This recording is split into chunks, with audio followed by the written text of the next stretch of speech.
Hi everybody, this is Gary here from Holistic With It, and today I'm going to be talking about protein. So the first thing I want to talk about is the dangers of eating animal-based protein. So our bodies, first off, can't actually digest the animal-based proteins, so it causes a lot of health concerns. It increases risks for lots of different chronic diseases such as arthritis and osteoporosis and cancer. It's been linked to asthma and high blood pressure and high cholesterol, and unfortunately many other chronic diseases out there just by consuming animal products, and more specifically the animal protein. So I definitely encourage everybody to start looking into protein alternatives. Keep in mind, all of the protein originates from plants. So anytime we're eating the animals, it's actually a secondary source of protein that we're actually absorbing into our bodies, because the animals get the protein from the plants that they're eating. So keep that in mind whenever you're making a decision based on protein. The second thing I want to do is actually debunk the myth out there that we need tons and tons and tons of protein.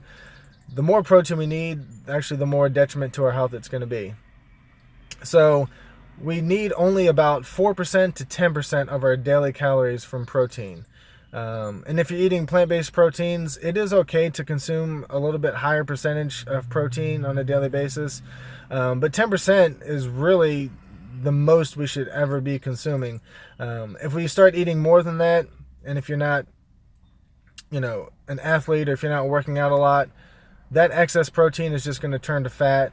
And it's also going to be just putting more pressure on the kidneys. And it's going to be really, really hard for your body to digest all of that protein. And I know a lot of people out there are saying, oh, I need my protein to feel full. Well, actually, you need your fiber, and a lot of that is just an excuse because, we're addicted to these animal products, just as I was. I was a huge protein nut. So just start trying to transition yourself into a healthier, cleaner protein, a lot of different plant foods. So I mentioned 4% to 10% of our daily calories. So there's a way to actually figure out how to get that percentage. So 1 gram of protein equals 4 calories. So you just need to look and see how many grams of protein are in the food that you're eating, and then multiply that by 4. And then once you get that number, you're going to divide that by the total calories of the food that you're eating. And then whatever that percentage is the number that you have for your protein intake. So, a lot of these ideal foods out there between the 4% to the 10% range is virtually all fruits and, most vegetables and potatoes, things like that. A lot of these legumes and whole grains, they're going to even have a higher percentage of protein. Like I said, they did a study, actually, it's called the China study, where they did a series of tests on animal-based protein for rats, and they used plant-based protein and they used animal-based protein. And as they increased the intake of protein on plant-based protein, there was actually no health concerns. But when they used the animal-based protein, they started having increased cancer risks, among other things. So do your research on the China study. It's fascinating. It's fascinating research. T. Colin Campbell did the China study. So I just wanted to educate everybody today on protein. If you have any additional questions, please email me at holisticwithit@gmail.com.